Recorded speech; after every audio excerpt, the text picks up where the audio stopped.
क्या आपने कभी सोचा है कि सोना इतना खास क्यों है? क्या आप जानते हैं कि जिस धातु पर आपको इतना गर्व है, वह कहां से आया है? क्या आपको पता है कि इंसानों ने सोने की खोज कब की और इसका इस्तेमाल कब शुरू किया? क्या आप जानते हैं कि इंसानों ने अब तक कितना सोना निकाला है? क्या आपको अंदाजा है कि भारत और दुनिया में प्रति व्यक्ति सोने की औसत मात्रा कितनी है? क्या आप जानते हैं कि सोने का उत्पादन कृत्रिम रूप से किया जा सकता है? क्या आप जानते हैं कि हॉलमार्क कहां से आया और भारत में हॉलमार्क को कौन नियंत्रित करता है? क्या आप जानते हैं कि कैरेट क्या होता है?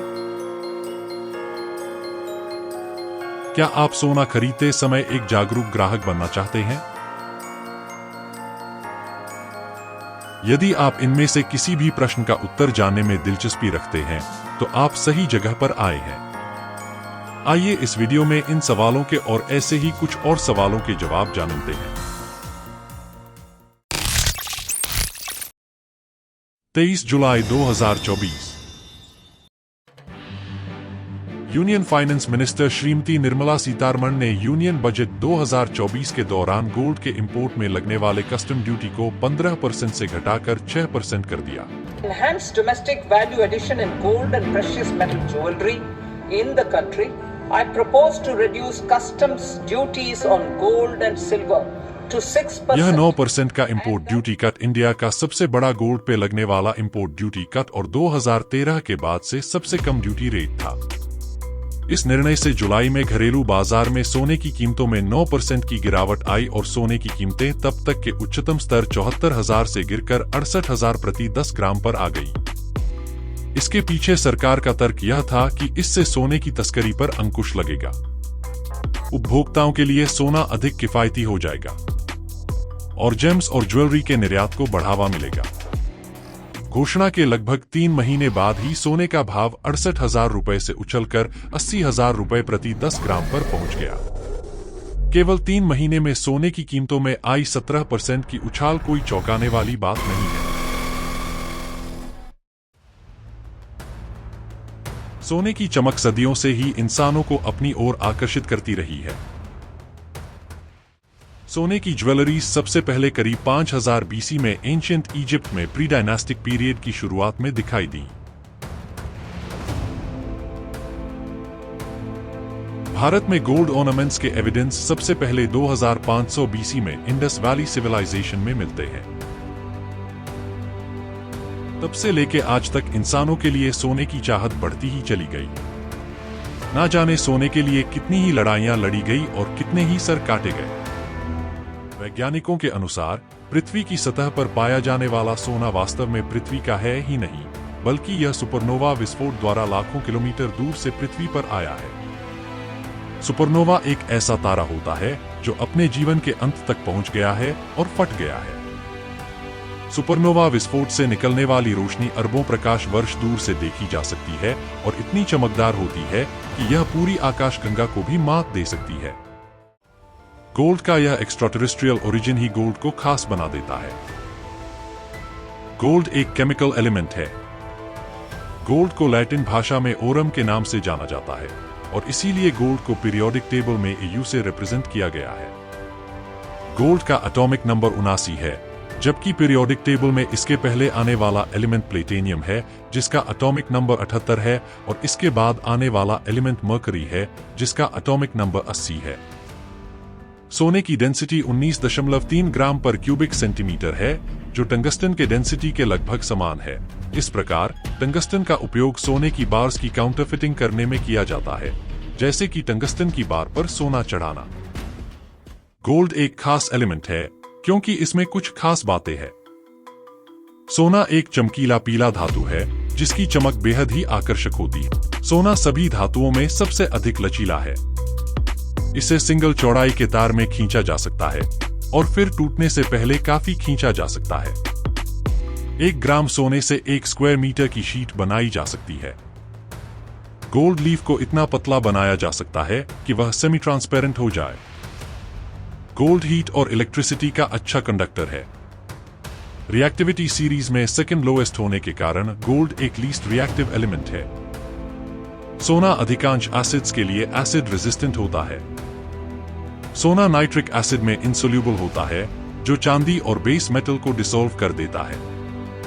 गोल्ड की इसी प्रॉपर्टी का लंबे समय से सोने को परिष्कृत करने और मेटालिक सब्सटेंसेस में सोने की उपस्थिति की पुष्टि करने के लिए किया जाता है, जिससे एसिड टेस्ट शब्द की उत्पत्ति हुई है। According to asteroid origin theory, सोना लगभग 40 लाख वर्ष पहले सीरीज ऑफ एस्टेरॉयड इंपैक्ट से धरती पर आया। फिर लाखों वर्षों की जियोलॉजिकल फिनोमिनन में जमीन के नीचे और चट्टानों में चला गया।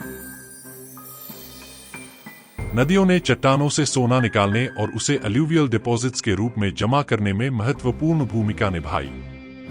इसलिए सोना अक्सर उसके नेटिव स्टेट में नगेट्स या गेन्स की फॉर्म में रॉक्स, वेन्स और अलूवियल डिपॉजिट्स में मिलता है। सोने की खान के औसत दर्जे के 1 टन सोने के अयस्क में 0.5 से 1.5 ग्राम तक सोना हो सकता है। सोने के अयस्क में सोना बहुत कम मात्रा में मौजूद होने के कारण सोने को छानना बहुत महंगी प्रक्रिया है। सोना एक कीमती धातु है जिसका इस्तेमाल ज्वेलरी, आर्ट वर्क्स और कॉइन्स के लिए किया जाता रहा है। फिएट करेंसी के प्रचलन से पहले जब वस्तु विनिमय प्रणाली प्रचलित थी, तब हाई वैल्यू ट्रांजैक्शंस के लिए गोल्ड कॉइन्स का उपयोग किया जाता था। इस प्रकार सोने के सिक्के विनिमय के माध्यम, मूल्य के भंडारण और लेखा इकाई के रूप में कार्य करते थे। दुर्लभ और कीमती धातु होने के कारण सोना उच्च मूल्य के भंडारण, परिवहन और विनिमय के लिए सबसे सुविधाजनक था। हालांकि गोल्ड कॉइन्स का उपयोग काफी पहले से किया जाता था, लेकिन आधिकारिक रूप से गोल्ड कॉइन जारी करने वाला पहला राज्य लिडिया था, जो अब पश्चिमी तुर्की का एक हिस्सा है। राज्य द्वारा सोने के सिक्के जारी करने से लोगों का सोने के सिक्के की शुद्धता और वजन पर विश्वास बढ़ गया। लगभग 270 बीसी में इंडो ग्रीक भारत में सोने के सिक्के जारी करने वाले पहले शासक थे। 1930 के दशक में अधिकांश देशों ने प्रचलित मुद्रा के रूप में सोने के सिक्के बनाना बंद कर दिया था। इस प्रकार विभिन्न देशों की सरकारें अपनी जरूरत के अनुसार फिएट करेंसी छाप रही थीं। यह द्वितीय विश्व युद्ध का समय था। जर्मनी सहित कई देशों में महंगाई सैकड़ों गुना तक बढ़ गई थी। इससे अंतर्राष्ट्रीय व्यापार बाधित हुआ। द्वितीय विश्व युद्ध के बाद विश्व अर्थव्यवस्था को बहाल करने और अंतर्राष्ट्रीय व्यापार को बढ़ावा देने के लिए ब्रेटन वुड्स सम्मेलन आयोजित किया गया, जहां दुनिया ने गोल्ड स्टैंडर्ड सिस्टम की शुरुआत की। यह सम्मेलन 1 से 22 जुलाई 1944 तक न्यू हैम्पशायर, यूएसए में आयोजित किया गया था और इसमें सभी 44 सहयोगी देशों ने भाग लिया था। इसी सम्मेलन में विश्व बैंक और IMF की भी स्थापना की गई। ब्रेटन वुड्स सिस्टम एक इंटरनेशनल मॉनेटरी एग्रीमेंट था जिसने करेंसी एक्सचेंज रेट को स्टैंडर्डाइज्ड किया। विभिन्न देशों की करेंसी को अमेरिकी डॉलर के साथ पेग्ड किया गया और अमेरिकी डॉलर खुद सोने की कीमत के साथ पेग्ड किया गया। यह प्रणाली 44 देशों के बीच इंटरनेशनल ट्रेड को रेगुलेट करती थी और 1945 से 1973 तक प्रचलन में रही। 1971 में रिचर्ड निक्सन के प्रेसिडेंटशिप में अमेरिका ने इन्फ्लेशन का हवाला देते हुए ब्रेटन वुड्स सिस्टम से खुद को एकतरफा रूप से बाहर कर लिया। इसे आमतौर पर निक्सन शॉक के रूप में संदर्भित किया जाता है। बाद में सभी सदस्य देशों ने गोल्ड स्टैंडर्ड से बाहर निकलने का विकल्प चुना। अब अधिकांश देशों के केंद्रीय बैंक इन्फ्लेशन, इकोनॉमिक ग्रोथ और इंटरनेशनल ट्रेड को ध्यान में रखते हुए गोल्ड रिजर्व की परवाह किए बिना मुद्रा की मात्रा तय करते हैं। दुनिया की अग्रणी सोना उत्पादक कंपनियों के संगठन वर्ल्ड गोल्ड काउंसिल के अनुसार वर्तमान में उपलब्ध सर्वोत्तम अनुमानों से पता चलता है कि पूरे इतिहास में लगभग 2,12,582 टन सोना निकाला गया है, जिसमें से वर्तमान में 75% सोना 1910 से निकाला गया है, 2/3 1950 से। और चूंकि सोना लगभग इंडिस्ट्रक्टिबल है, इसका मतलब है कि यह धातु लगभग किसी न किसी रूप में अभी भी मौजूद है। यदि इस सोने के हर एक ग्राम को एक दूसरे के बगल में रखा जाए तो शुद्ध सोने का रिजल्टिंग वॉल्यूम प्रत्येक तरफ केवल 22 मीटर मापेगा। इस प्रकार यदि हम विश्व में उपलब्ध कुल सोने को विश्व की जनसंख्या से विभाजित करें तो प्रति व्यक्ति औसत सोना लगभग 26 ग्राम होगा। भारत में सोने की प्राइवेट होल्डिंग करीब 30,000 टन है, जो दुनिया में उपलब्ध कुल सोने का 14% है और चीन के बाद दूसरे सबसे ज्यादा निजी सोना रखने वाले देशों में शुमार है। इस प्रकार भारत में सोने की औसत होल्डिंग प्रति व्यक्ति लगभग 20 ग्राम है। वर्ल्ड गोल्ड काउंसिल के अनुसार 2023 में 562 टन की खपत के साथ भारत दूसरा सबसे बड़ा स्वर्ण कंज्यूमर था। दुनिया में उत्पादित नए सोने की खपत ज्वेलरीज में लगभग 50%, इन्वेस्टमेंट्स में 40% और इंडस्ट्रीज में 10% है। सोने की high malleability, ductility, resistance to corrosion और इलेक्ट्रिसिटी का गुड कंडक्टर होने के कारण गोल्ड कंप्यूटर्स में सभी प्रकार के कोरोजन रेजिस्टेंट कनेक्टर्स में इस्तेमाल होता है। सोना एक स्ट्रैटेजिक इन्वेस्टमेंट है, इसलिए सभी देशों के केंद्रीय बैंक अपने खजाने में सोने का भंडार रखते हैं। भारत के केंद्रीय बैंक आरबीआई के पास 800 टन का सोना भंडार है, जबकि अमेरिका के फेडरल बैंक के पास 8000 टन है। 1880 के दशक से साउथ अफ्रीका गोल्ड का सबसे बड़ा निर्माता रहा है और वर्तमान में लगभग 22% सोना साउथ अफ्रीका से आता है। 1970 में दुनिया का 79% गोल्ड साउथ अफ्रीका से आता था, जो लगभग 1480 टन था। 2007 में चाइना 276 टन के साथ दुनिया के सबसे बड़े सोने के उत्पादक के रूप में साउथ अफ्रीका से आगे निकल गया। 1905 के बाद पहली बार ऐसा हुआ कि दक्षिण अफ्रीका सबसे बड़ा उत्पादक नहीं रहा। 2020 में चीन दुनिया का लीडिंग गोल्ड माइनिंग देश था, जिसके बाद Russia, Australia, United states of America, Canada और घाना थे।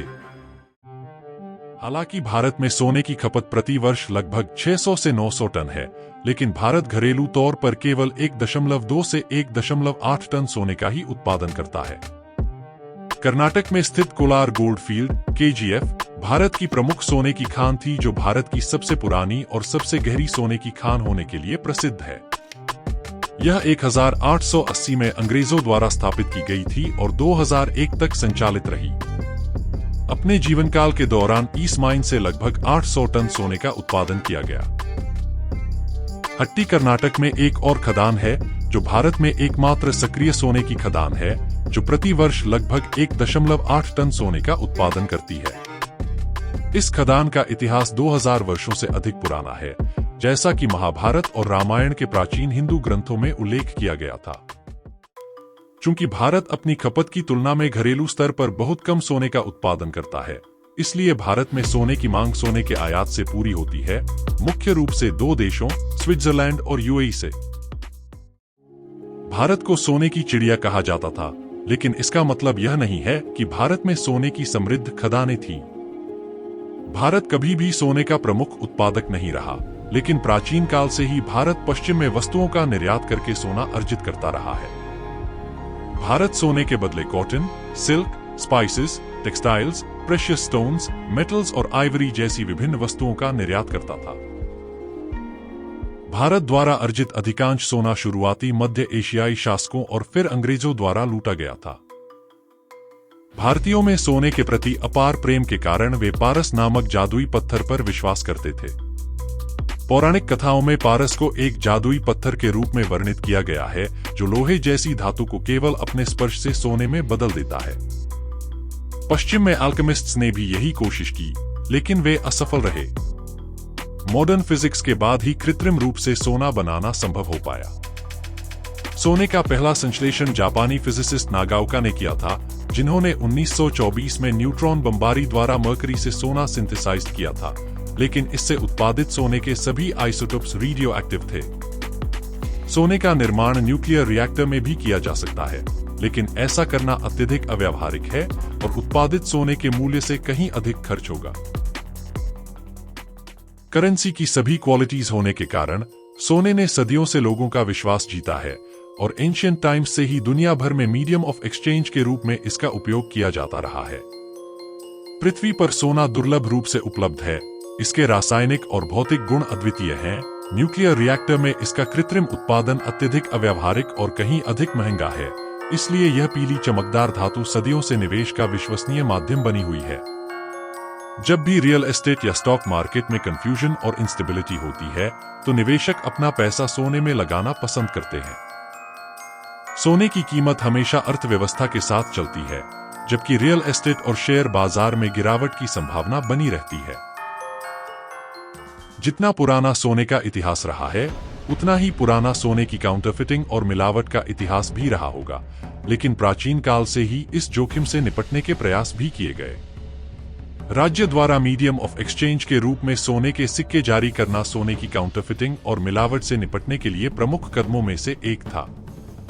राज्य द्वारा जारी किए गए सोने के सिक्के पर शाही चिन्ह, वजन और शुद्धता अंकित होती थी और इसकी काउंटरफिटिंग कानून द्वारा दंडनीय थी। इस प्रकार राज्य द्वारा जारी सोने का सिक्का मध्ययुगीन काल तक ऑथेंटिकेट सोने का विश्वसनीय विकल्प बना रहा। गोल्ड ज्वेलरीज के लिए गोल्ड का स्टैंडर्डाइजेशन यूरोप में उपभोक्ता संरक्षण का सबसे पहला तरीका था, जिसकी शुरुआत 1200 के दशक में फ्रांस के राजा लुई द 9th और इंग्लैंड के एडवर्ड दी फर्स्ट से हुई थी। मध्य युग के यूरोप में क्राफ्ट गिल्ड के उदय के साथ राज्य द्वारा नियुक्त एसेयर्स यानी परीक्षक कीमती धातु के सामानों की जांच करते थे। उनके निर्धारित चिन्ह और बाद में व्यक्तिगत सुनारों के लिए चिन्ह और मैन्युफैक्चरिंग डेट्स सार्वजनिक बिक्री के लिए पेश किए जाने वाले सोने के सामान के लिए एक अनिवार्य बन गई। बाद में साल 1327 में इंग्लैंड के राजा एडवर्ड तृतीय ने वॉरशिपफुल कंपनी ऑफ गोल्डस्मिथ्स को एक चार्टर प्रदान किया, जिसका मुख्यालय लंदन के गोल्डस्मिथ्स हॉल में था। अंग्रेजी शब्द हॉलमार्क की उत्पत्ति इसी हॉल और इसके आधिकारिक चिन्हों से हुई है। धीरे धीरे हॉलमार्क विश्व के विभिन्न देशों में प्रचलित हो गया। हॉलमार्क को अब विश्व के अधिकांश देशों द्वारा अपना लिया गया है तथा यह लगभग सिमिलर स्टैंडर्ड का पालन करता है।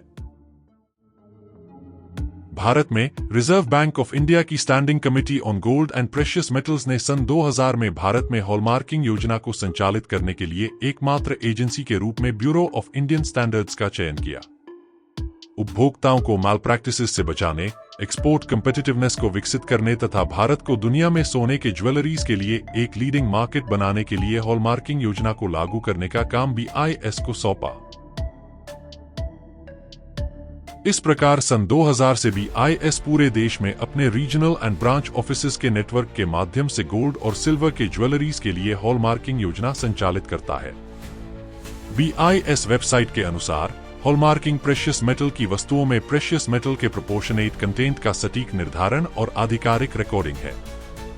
इस प्रकार हॉलमार्क भारत में प्रेशियस मेटल की वस्तुओं की शुद्धता या उत्कृष्टता की गारंटी के रूप में उपयोग किए जाने वाले आधिकारिक चिन्ह है।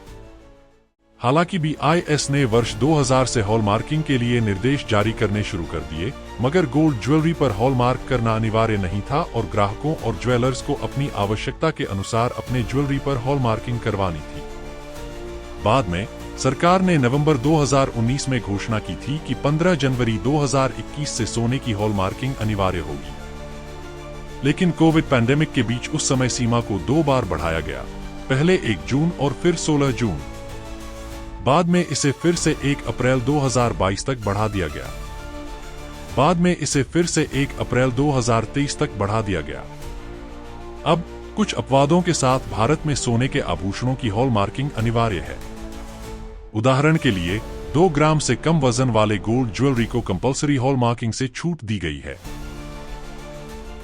गोल्ड ज्वेलरीज में लगे BIS हॉलमार्क में 3 इंपॉर्टेंट एलिमेंट्स होते हैं। 1 BIS logo, 2 mark of purity of gold. Presently mandatory hallmarking regime में सोने के ज्वेलरीज और आर्टिफैक्ट के 6 कैरेट शामिल हैं, अर्थात 14, 18, 20, 22, 23 और 24 कैरेट, जिन्हें क्रमशः 14 के 585, 18 के 750, 20 के 833, 22 के 916, 23 के 958 और 24 के 995 चिन्हों द्वारा दर्शाया जाता है। 3 the hallmark unique identification number HUID। यह एक 6 अंकों का अल्फा न्यूमेरिक कोड है जो हर हॉलमार्क वाले सोने के आभूषण को दिया जाता है। यह 6 अंकों का HUID कोड हॉलमार्क वाले सोने के आभूषणों की आइडेंटिफिकेशन सिस्टम के एक इंपॉर्टेंट एलिमेंट के रूप में कार्य करता है। यह ज्वेलर, एसेइंग सेंटर, सोने की शुद्धता और हॉलमार्किंग की तारीख के बारे में बहुमूल्य जानकारी प्रदान करता है। HUID का उपयोग करके कस्टमर्स आसानी से उस सोने के ज्वेलरी की ओरिजिन और क्वालिटी को ट्रैक कर सकते हैं जिसे वे खरीदना चाहते हैं। इसके अलावा HUID कस्टमर्स को सोने के ज्वेलरी की ऑथेंटिसिटी को अटेस्ट करने की अनुमति देता है, यह सुनिश्चित करते हुए कि उन्हें असली शुद्ध सोना मिल रहा है। BIS केयर BIS का एक आधिकारिक मोबाइल एप्लीकेशन है जिसमें अब आम उपभोक्ताओं के लिए HUID नंबर वाले हॉलमार्क के गोल्ड ज्वेलरी की प्रामाणिकता सत्यापित करने का प्रावधान है। BIS केयर के वेरीफाई HUID फीचर का उपयोग खरीद से पहले आभूषणों की शुद्धता को सत्यापित करने के लिए किया जा सकता है। BIS रजिस्टर्ड ज्वेलर्स द्वारा BIS रिकॉग्नाइज्ड एसेइंग सेंटर्स को भुगतान किए जाने वाले शुल्क भी BIS द्वारा तय किए जाते हैं। सोने के लिए यह 45 रुपए प्रति वस्तु है, चाहे उसका वजन कुछ भी हो। हालांकि प्रति खेप न्यूनतम शुल्क 200 रुपए है, जिसमें कर और शुल्क शामिल नहीं है। केवल BIS रिकॉग्नाइज्ड एसेयर्स ही गोल्ड ज्वेलरीज पर हॉलमार्क लगा सकते हैं। BIS देश भर में एसेयर्स को नियंत्रित करता है, जो धोखाधड़ी के मामले में दंडात्मक कार्रवाई के लिए भी उत्तरदायी है। सोने की शुद्धता का पता लगाने के लिए ज्वेलरी स्टोर पर उपलब्ध गोल्ड प्योरिटी टेस्टिंग मशीन का इस्तेमाल भी किया जा सकता है। यह मशीन सोने की वस्तु में सोने के प्रतिशत और मिश्र धातु के प्रतिशत का सटीक अनुमान देती है। कैरेट सोने की शुद्धता का माप है। सबसे शुद्ध सोना 24 कैरेट का होता है और इसमें लगभग 100% सोना होता है। जैसे जैसे सोने का कैरेट कम होता जाता है, वैसे वैसे उसमें सोने का प्रतिशत भी कम होता जाता है, जबकि अलॉइंग मेटल का प्रतिशत, जो आमतौर पर चांदी और तांबा होता है, बढ़ जाता है। 22 कैरेट सोने में 91.6% सोना और 8.4% अलॉइंग मेटल होती है और 18 कैरेट सोने में 75% सोना और 25% अलॉइंग होती है। 24 कैरेट सोने के आभूषणों को रोजाना पहनने के लिए पर्याप्त मजबूत नहीं माना जाता है, इसलिए ज्यादातर सोने के आभूषण कम कैरेट सोने से बनाए जाते हैं। अब हम वीडियो के सबसे महत्वपूर्ण भाग की ओर बढ़ेंगे, जो हमें एक उपभोक्ता के रूप में सोने के आभूषण खरीदते समय सही विकल्प चुनने में सक्षम बनाएगा। ज्वेलर्स द्वारा सोने के आभूषणों पर ली जाने वाली राशि में निम्नलिखित 5 घटक शामिल हैं। 1. सोने की कीमत। 2. Making charge. 3. सोने पर GST। 4. मेकिंग चार्ज पर GST। 5. हॉलमार्किंग शुल्क। अब हम प्रत्येक घटक को एक एक करके समझेंगे। 1. सोने की कीमत। यह आपके शहर में सोने की मौजूदा दर होनी चाहिए, जिसे अखबार या इंटरनेट से सत्यापित किया जा सके। सोने की कीमत अलग अलग शहरों में अलग अलग हो सकती है, लेकिन दर में अंतर आमतौर पर 1% के भीतर होता है। 2. Making charge. यह आभूषण बनाने के एवज में ज्वेलर्स द्वारा लिया जाने वाला शुल्क है। यह ज्वेलर्स की आय का मुख्य और शायद एकमात्र स्रोत है। यह या तो सोने के वजन के प्रति ग्राम या सोने के आभूषण में सोने के कुल मूल्य के प्रतिशत के रूप में लिया जाता है। यह आमतौर पर ज्वेलर से ज्वेलर के बीच 5% से 35% के बीच वेरी होता है। 3. सोने पर GST। यह सोने के कुल मूल्य पर 3% है। 4. मेकिंग चार्ज पर GST। यह मेकिंग चार्ज के कुल मूल्य पर 5% है। और 5. हॉलमार्किंग शुल्क। जैसा कि पहले बताया गया है, यह सोने के प्रत्येक आइटम पर 45 रुपए है। सोने के मूल्य को छोड़कर अन्य सभी शुल्क बेचते समय वापस नहीं लिए जा सकते हैं, जिसमें मेकिंग चार्ज एक इंपॉर्टेंट कंपोनेंट है। इसलिए कस्टमर्स को गोल्ड ज्वेलरी खरीदने के लिए किसी ज्वेलर को चुनते समय इस बात का विशेष ध्यान रखना चाहिए। हम इस सिनारियो को समझने के लिए एक उदाहरण देखेंगे। मान लीजिए कि हम सोने की ज्वेलरी बनवाना चाहते हैं, जिसमें गोल्ड की वैल्यू 1 लाख रुपए है, इसलिए अन्य शुल्क इस प्रकार होंगे। Value of gold 1 lakh rupees. Making charges at 30%, 30,000 rupees. GST on gold at 3%, 3,000 rupees. GST on making charges at 5%, 1,500 rupees. Hallmarking charges 45 rupees. इसलिए बिलिंग अमाउंट होगी 1,34,545 rupees. यदि आप उसी दिन वही गोल्ड ज्वेलरी बेचते हैं, तो आपको केवल गोल्ड के 1 लाख रुपए वापस मिलेंगे। इस प्रकार आपको 34,545 रुपए का सीधा नुकसान होगा। उपरोक्त नुकसान में प्रमुख घटक मेकिंग चार्ज और मेकिंग चार्ज पर GST 31,500 रुपए है। इतनी ऊंची रकम वसूल कर बड़े ज्वेलर्स खूब पैसा कमाते हैं और प्रीमियम जगहों पर ऐसी आलीशान दुकान खोल सकते हैं। ऐसा आलीशान माहौल बनाकर ज्वेलर्स ग्राहकों की मोल भाव करने की क्षमता को खत्म करने की कोशिश करते हैं। लेकिन ग्राहक होने के नाते हमें ऐसे BIS रजिस्टर्ड ज्वेलर को चुनना चाहिए जो आपके पसंदीदा ज्वेलरी के डिजाइन पर सबसे कम मेकिंग चार्ज लेते हो। और ग्राहक होने के नाते हम मेकिंग चार्ज पर मोल भाव भी कर सकते हैं। आभूषण के डिजाइन के आधार पर 5 से 15% के बीच मेकिंग चार्ज उचित माना जाता है। सोना निवेश के लिए अच्छा विकल्प है और भारत में कई परिवार सोने के आभूषणों को निवेश का एक विश्वसनीय विकल्प मानते हैं। हालांकि अन्य कैपिटल एसेट्स की तरह सोने को बेचकर अर्जित लाभ पर कैपिटल गेन्स टैक्स का भुगतान करना पड़ता है। सोने की खोज ने मानव सभ्यता को गहराई से प्रभावित किया है और यह विश्व अर्थव्यवस्था का महत्वपूर्ण हिस्सा रहा है। सोने के प्रति लोगों का आकर्षण दिन प्रतिदिन बढ़ता जा रहा है और आने वाली शताब्दियों में सोने की चमक बढ़ती रहेगी। यह अलौकिक तत्व आने वाली शताब्दियों में हमारी अर्थव्यवस्थाओं के भविष्य को आकार देगा और देशों की अर्थव्यवस्थाओं को संतुलित करने के लिए एक धुरी के रूप में कार्य करेगा। व्यक्तिगत स्तर पर सोना निवेश का सबसे भरोसेमंद विकल्प बना रहेगा और सरकार के डिस्ट्रक्टिव पॉलिसीज पर इसका सबसे कम प्रभाव पड़ेगा।